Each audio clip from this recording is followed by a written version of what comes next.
Good morning, everybody. It's a new day. We've got ourselves all ready almost. Just got to load everything up. We're headed down to Kansas City. I'm gonna have both the big guys along with me today, so Mom is just getting in her Chevy time before I take them away. Chevy, you love your mom? You love your mom? We almost thought of leaving him at home this trip already with Brit, but we're gonna take one more trip. All three of us, me and the big guys, to give Frankie a chance to heal up a little bit more yet. And we have a few appointments for him, so I didn't want to leave Chevy in his cage a whole bunch this week. Plus, going down south, it's better for his paws, easier on his system. I'm scared his paws will freeze and then I can't pick him up to bring him inside. I'm not as strong as Dad. Gee, so you ready to go to Kansas City? He's stunning himself. Kansas City, Missouri. See, it's not actually in Kansas. They trick you like that. It's Kansas City, Missouri. I'm going to continue getting all my stuff ready here, and I'll talk to you guys when I'm at the truck. It was kind of strange today. Diesel didn't want to leave. He's becoming a little attached to Brit, I think. As soon as he got into the truck and we got moving, he acted like himself again, but I think it's just because it's cold outside. And also he loves Brit a lot. I don't blame him. Chevy was all ready to go. He was all excited. I gotta clean this truck up yet and clear up some room for them. They don't know where to go. Oh boy, I'm gonna spend most of the afternoon tying down this load. I explained it to you last week, right? It's 3 sets, or just 3 sets of train wheels. And they loaded them across the entire trailer, so I'm gonna have to tarp all 3 individually. I would have loaded them all close together right in the middle. Oh well.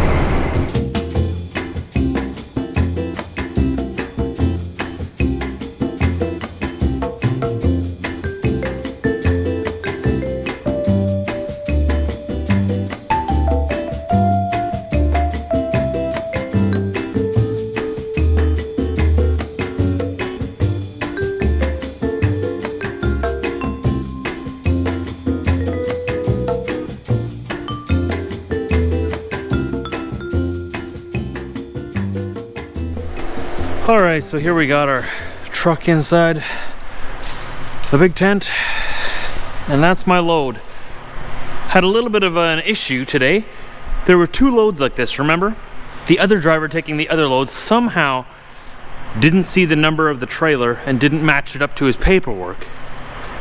So he took my trailer, and so now I've got to take his trailer. And I'm wondering why. You know, every driver knows to check the paperwork for the trailer number. I'm wondering if there's something wrong with this trailer and he didn't want to deal with it. So he took my trailer, so I got to deal with the problem with this trailer. I don't know. I'm not saying that that's what happened, but it's all looking good. I think it was just an honest mistake, you know? So at least I'm out of the wind. This isn't a heated shop, but you know, at least we're out of the wind. So now I gotta tarp this. Well, first tie it down, chain it down, and then tarp it. And then we can get out of here. All right, well, I got them all chained down. Good and tight, they're not going anywhere. They can't go forward, they can't go backwards, they can't go side to side. And they are pinned down so tight they actually dented into the dunnage there. Can't get it any tighter than that. So I might have actually lucked out that the other guy took the other trailer, because this trailer, now it might just be my imagination, but I think these are closer together on this trailer. Either that or they moved them for me, which if they did, I really appreciate that. Maybe they watched my video and they came in here and moved it closer, because these are closer together than the other ones were, right? I think I can get this tarped with just 2 tarps. I think so. We'll start with one at the back there, and that should go more than halfway over this. Almost both of them should be covered with that. Same thing from the front. And the same thing from the front there. We should be able to tarp both of those, and just 2 tarps. We'll start at the back, we'll move our way to the front. We'll see what happens. But they're tied down, and it went actually a lot smoother and faster than I thought it would. So let's get the tarps on here, let's hook up, and let's hit the road. We got it finished. We lost our natural light, but that's okay. We still got the job done. There we go. All ready for the highway. Only needed 2 tarps, so it actually did work out. But I still think that they came here and moved them closer together for me, because I'm pretty sure there was one all the way at the front, and they were further apart than that, one all the way at the back. But whatever, it worked. We're done. If they did move it and they're watching this, thank you. So Kansas City, here we come. I'm actually pretty proud of that. That turned out pretty good, I think. Let's go. Whew, it is more than cold outside. Cold was a long time ago. Cold was in December and November. This is January in Manitoba. Hell has frozen over. Minus 30 right now, with the wind chills down around about minus 50. Whew. And don't worry, this is normal for this time of year. It's not like some kind of extreme weather event. This is normal. This is Manitoba in January. We expect this. So I just stopped in at the Petrol Pass in Morris just to fill up my tanks, just top them up with Canadian diesel fuel. Because once we get into the US, their diesel fuel isn't quite as good in the cold. Turn left on 23. They don't make it quite the same. You gotta add additives down there when you fuel in this temperature. Okay, so let's get on the road. Let's go to America. Kansas City. Gonna go hunt down the Wizard of Oz.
And once again, guys, just ending this video here for you. It wasn't as bad as I thought it would be, tarping that load. I thought I would need at least 3 tarps. I thought well, first of all, I thought I'd have to individually tarp each piece, but my tarps are always longer than I expect them to be for some reason. And I only needed 2, so that was good. So it turned out to be not so bad. I got to tarp it inside the tent, which was out of the wind, which actually is a lot warmer. If you don't live in a cold climate, you may not realize that the wind adds so much cold to the air that if you can just be inside a tent like that, it's actually quite a bit warmer, and you know, it wasn't so bad. So we'll see you guys tomorrow. Thanks for joining me. Don't forget to subscribe, and I will talk to you later. Make a new video every day. All the links to my social media are down below this video and every video in the description. Check us out there.